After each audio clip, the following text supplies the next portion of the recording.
Hello and welcome to DD News. I'm Priyanka Agarwal Chaudhary. Well, the first phase of the 2016 Assembly elections in West Bengal and Assam took place today.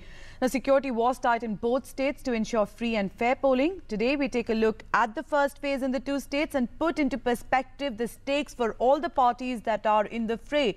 Joining us on the show are two senior journalists, Mr. N.K. Singh, who's on my left, and on his left, Jayanta Ghoshal. Thank you both for joining us here.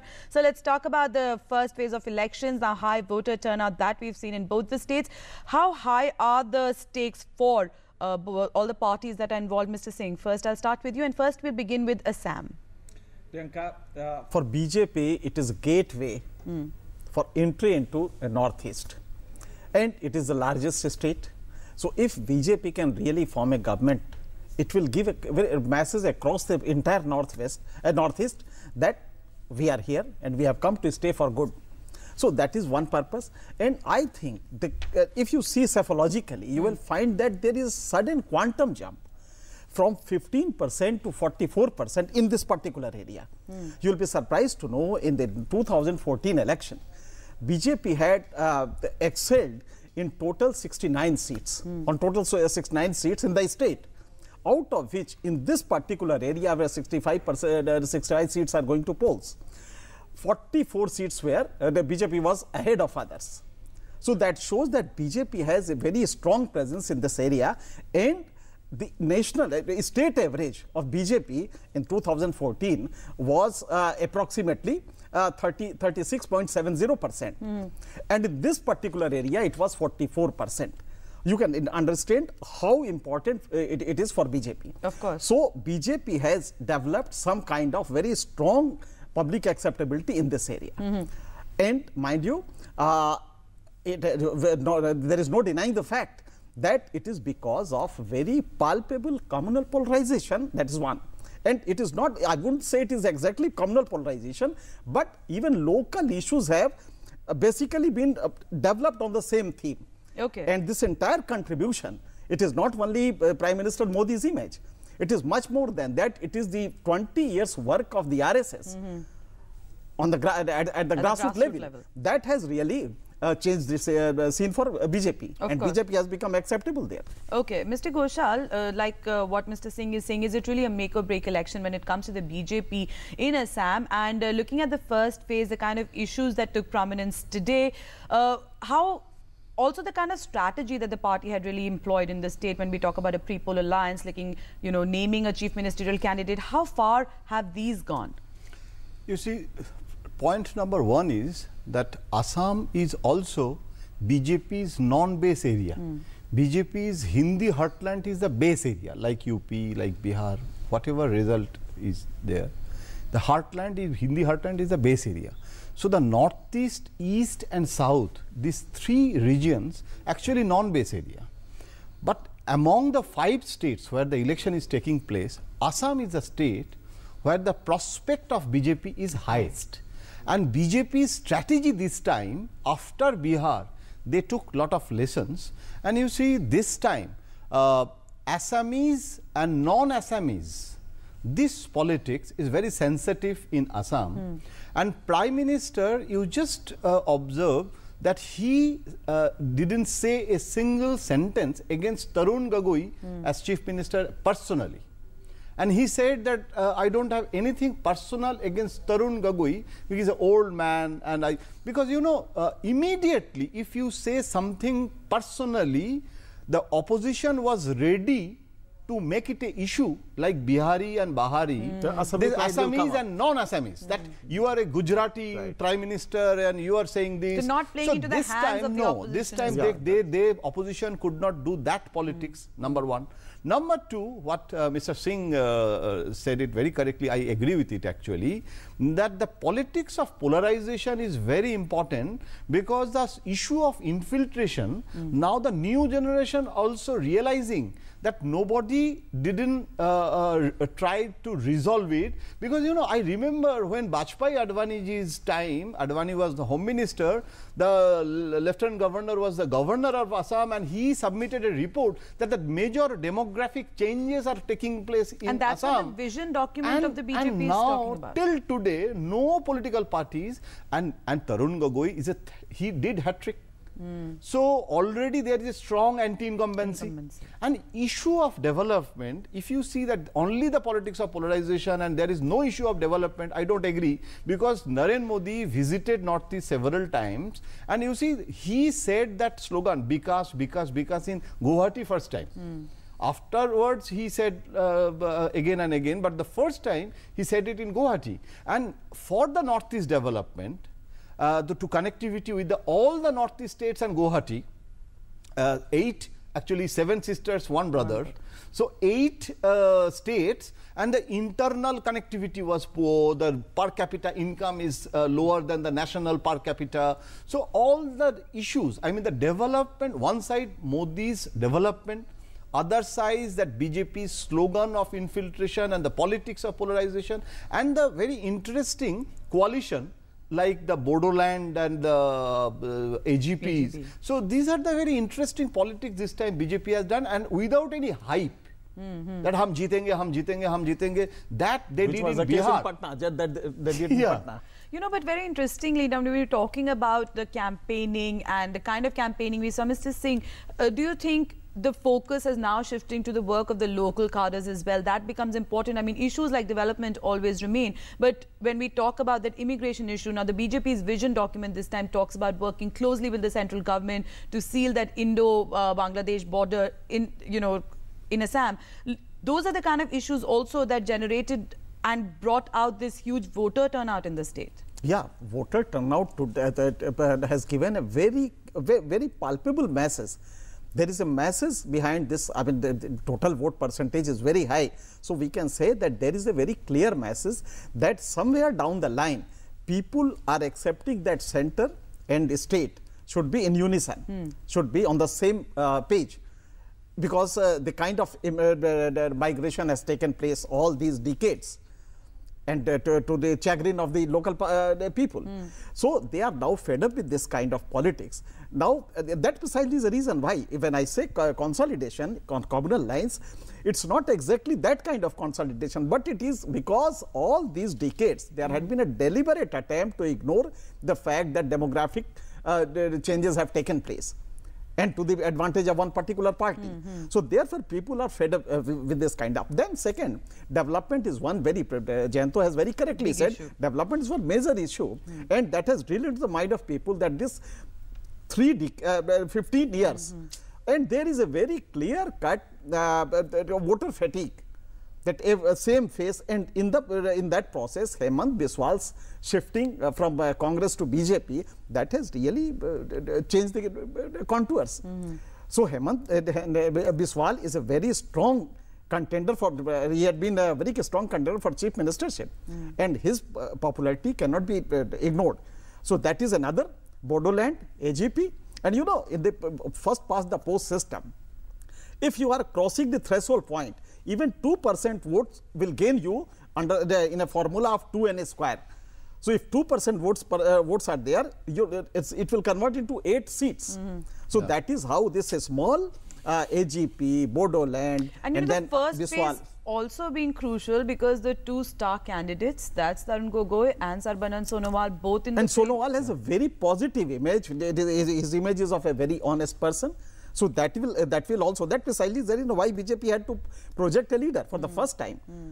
They had not been doing it, but in this state they have projected Sonowal as a future chief minister. You know, also very interestingly, how important, Mr. Ghoshal, do you think the kind of role that women play when it comes to Assam, looking at, you know, the polling booths? Now there are 78 all-women polling booths in Assam. So does it show the kind of importance that women have in the state?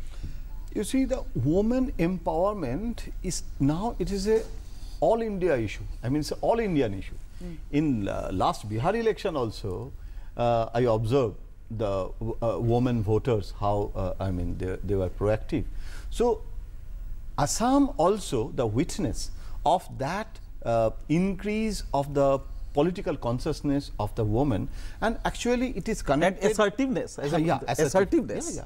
And it is connected with, again, socio-economic conditions. You know, in Assam also, if you go to the remote Assam, because very frequently I visit that state, And there is a major difference between the Guwahati and the remote Assam.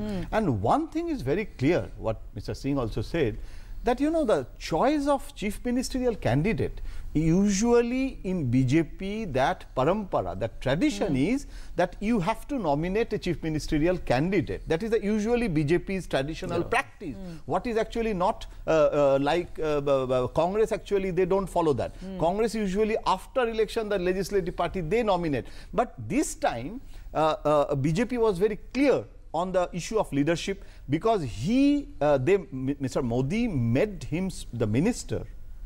That time also, the central leadership was very clear on this decision that he will go to Assam and he will be our young face. What Mr. Singh said, that very honest, clear. Okay, so so that leadership factor is also BJP very had very assiduously developed that face into future chief minister. Yeah, it's a spontaneous. Okay, so in the first phase, about the fates of 539 candidates for those 65 assembly seats have been sealed. We're going to take a quick break here at this point, but when we come back, we're going to be talking about West Bengal, the first phase there. Stay with us.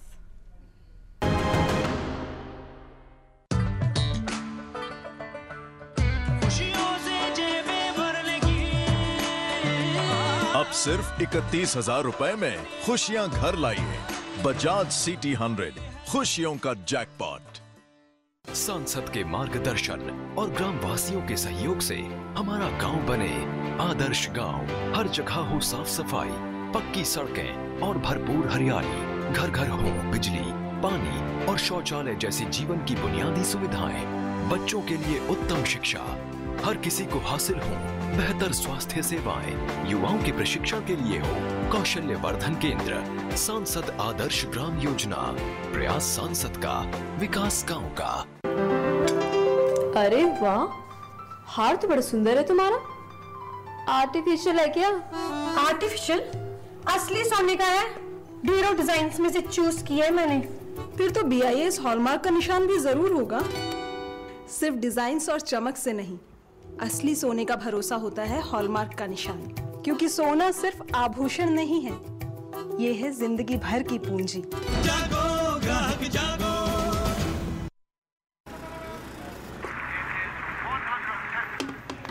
आप सबने दुनिया भर में क्या मिसाल बनाई है, जिस सफाई से आपने कचरा वहीं फेंक दिया। और मन्नू आंटी क्या कूड़ा फेंकती हैं, ओलंपिक्स के गोला फेंकने वाले भी शर्मा जाएं। और ये देखिए, लक्ष्मी भाभी की सफाई तो गांव गांव में प्रसिद्ध है। हमारे सुखिया भैया मन की करते, जहां सोचा वहीं शौच कर दिया।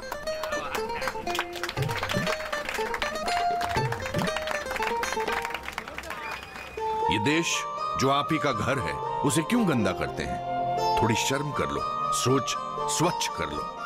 अगर एक बार 125 करोड़ देशवासी तय कर ले कि मैं गंदगी नहीं करूंगा, तो दुनिया की कोई ताकत नहीं है जो हिंदुस्तान को गंदा कर सकती है। स्वच्छ भारत, एक कदम स्वच्छता की ओर। 70 के दशक से पूर्व भारत को दूसरे देशों से खाद्यान्न का आयात करना पड़ता था, परंतु हरित क्रांति के पश्चात इस देश में अन्न की पैदावार इतनी बढ़ गई कि न केवल वो हमारे लिए पर्याप्त था, वरन उसका निर्यात भी होने लगा। पर इसका मतलब ये नहीं है कि हम खाद्यान्न की इस तरह बर्बादी करें। भगवान श्री कृष्ण ने हांडी में बचे हुए एक दाने से भोजन करके ये संदेश दिया कि अन्न का आदर करो। अन्न का अनादर ईश्वर का अनादर है।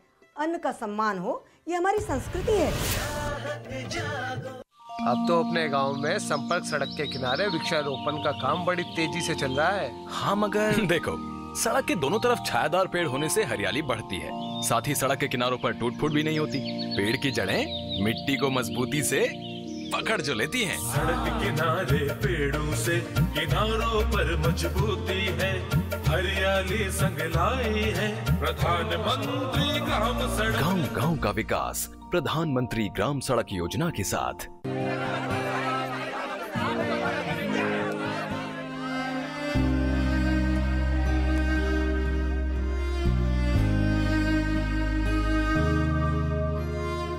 क्या बात है राशिद, फर्स्ट डिवीजन में पोस्ट ग्रेजुएशन करने के बाद भी तुम उदास हो?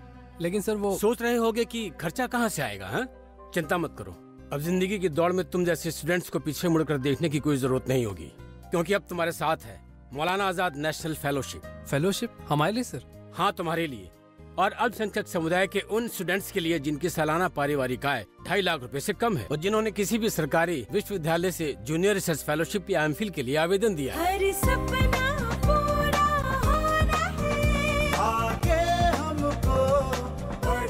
अधिक जानकारी के लिए लॉग इन करें www.minorityaffaires.gov.in पर या कॉल करें टोल फ्री नंबर 1800112001 पर। सबका साथ, सबका विकास। Welcome back to this special show where we've been talking about that first phase polling that took place in West Bengal and in Assam. We'll shift our focus to West Bengal now and talk about the kind of strategy we saw there. The high voter turnout again that was witnessed in those 18 constituencies of the 3 districts, including West Midnapur, Purulia and Bankura. Now, the 13 of those districts are extremely left-wing extremism affected. Mr. Ghoshal, if I start with you on this, looking at the kind of voting percentage that's come through, where West Bengal is also concerned, how important is it really and what does it mean? Particularly now the first phase is divided into 2 parts because of, the problem of Maoism. Actually, percentage of vote, if it is a very high percentage of vote, usually in psychology, we say that it's an anti-establishment, anti-incumbency vote. But this area, I'm not talking about the whole West Bengal, because today it's 18 constituencies, because it's a first phase part 1. First phase part 2 will take place later. So this, among these 18 seats, it's a Maoist influence area, and the last time also percentage was less, very low. So this time, this sort of percentage, it shows 2 things. One is that the villagers are now coming out. That means the earlier milieu, 5 years back, what was there, even when CPM was in power, the population of that area, they were more afraid with the Maoist activities. So within these 5 years, it goes without saying that Maoist activities are less in Bengal. So this is a positive side for democracy, of course, irrespective of party line. I am talking about this. And number 2, this percentage of vote, if it is very high, then actually it's a clear vote. There is no gray area, because our journalists working there, they have given me the report in the morning that the opposition, Congress and left presence was less in these areas. So that means because in the last election result was also TMC was dominating, and Congress, even the left, actually it was the left fort once upon a time, and TMC has captured this area, and CPM now they are saying that with the support of Maoist, Mamta has done it, but now Mamta is fighting with the Maoist. So it's a very complicated area, although number of seats are less. But my perception that this percentage of vote, it is not anti-establishment vote against Mamta. Okay, Mr. Singh, would you agree with that? Yeah, 100%. And the reason is slightly different. There is no denying the fact that it happened to be the bastion of the left the parties, and its total vote percentage in this particular area, 18 constituency, was in 2011 for left parties, it was 44%, 44.5%. It dropped in 2014 elections, it dropped to 28%. So people had rejected Marxism, people had rejected the long tenure of Marxism for so many decades, and they were fed up with the left extremism. So they rejected it. Now they wanted somebody who can really take on the left extremism and bring development. So that is why Mamta Banerjee reasoned that for this in this entire reason is that they see in Mamta Banerjee a person who can challenge the left bastion, one, and then she can embark on some development exercise. So you'll be surprised to know that this is the best course of action Mamta had taken. Now a slogan, why did left parties do that? The fact of the matter is that left parties knew that people are quite angry with us. So they joined hand with the Congress. Now the slogan being raised is Rahul Gandhi Lal Salam. But people are not buying it. They are more attuned to the Mamata Banerjee format of politics. So here Mamata is going, and you'll be surprised to know that Mamata's general average in 2014, notwithstanding the fact that Mamata is not going to become Prime Minister, still in Lok Sabha election, Mamata could retain her support base, which was there in the earlier election, that was 2011. There was a marginal fall of 2-3%. So 39% votes Mamata had got, notwithstanding the fact that Narendra Modi's support was very conspicuous. So that suggests that Mamata has a very strong acceptability, particularly in this area where elections are being held. But what about the problems that we've seen in the last couple of weeks, last couple of months that have come to the fore in the state? Very well said, Priyanka. That is where the billion-dollar question arises. The issue is, for the past 3-4 weeks, we have seen some sting operations which had really unnerved the people, even outside the West Bengal. In West Bengal also, Mamata had come on the stock premise that here is a lady who is doing unconventional politics, and she is completely bereft of corrupt elements. But how come all of a sudden your MPs, your MLAs, the way these sting operations are being publicized? This suggests that somewhere down the line, Mamata is also being tarred in the same by the same bruise.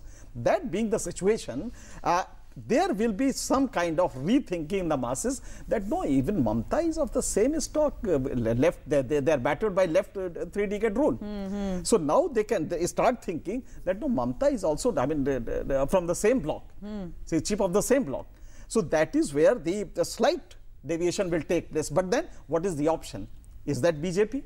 I don't think BJP in West Bengal is really an option, because it has not, I mean, it is not done. I think RSS in particular, had RSS been doing it for the way they did in Assam for the past 3 decades, had they done it in West Bengal, things would have been different. But I don't think BJP can become an option. But maybe gaining some inroads into the state is what they're looking for, Mr. Ghoshal. My understanding is that they will at least get some 17-18% vote in the entire state. And in this particular area also, some 18-20% votes will not be difficult. Of course. Mr. Ghoshal, do you want to come into that and talk about how important really is it going to be for the BJP to make these kind of inroads into West Bengal? Very important. For BJP politics in West Bengal, this is very interesting. I don't want to predict any percentage of vote, because BJP's percentage of vote actually gone down heavily in the last election.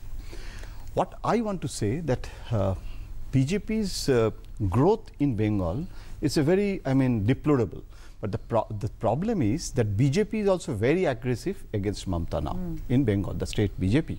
Even Prime Minister also said against Mamata on corruption issue in Kharagpur rally, in the last rally, and he will go again for 5 rallies, and election just has started. It's 7 phases. So we don't want to predict. And urban, rural, there is a cleavage in Bengal politics, because the rural mass is more Mamata friendly, but the urban middle class, Bhadralok community, the elite Bengalis, now they are also, the process of disillusionment against the TMC government has started. So one side, the process of disillusionment, and the Congress CPM, the division of vote, if I mean that was the scenario, it was beneficiary for Mamata. When CPM was in power, Mamata started grand alliance, Congress, CPM, and even BJP she tried. Why? Because the division of vote helps the ruling party there. So this time Mamata is the ruling party, and Congress, CPM, they made the alliance. So it will be good for the alliance. They will increase their percentage of vote, or they can enhance their number of seats. But one thing I want to say that BJP, I want to finish my sentence, that the BJP central leadership and the state leadership, there is a difference, and state leadership, they are aggressive, and BJP's growth can be complementary for Mamata. Okay. Because BJP's long-term perspective is to grow, so they are going against Mamata. But if BJP takes a share of anti-Mamata vote, CPM Congress, they don't want it. Okay. So, BJP's growth will be complementary. I wanted to know from you, will it not, because this corruption charges against Mamata government, Mamata's party men, this is an urban phenomenon, and this will make a dent in urban voters among urban voters of Mamata, but it will not cast effect, deleterious effect in the rural West Bengal. Today is just the first phase, and that too part 1. So we have a long way to go, particularly where West Bengal is concerned. We're going to be discussing a lot more of this, but today that's all the time we have for in this show. Thank you, Mr. Ghoshal and Mr. Singh, for joining us here on DD News. And with that, we'll close the discussion right here. But news and updates continue on DD News. You keep watching. Namaskar.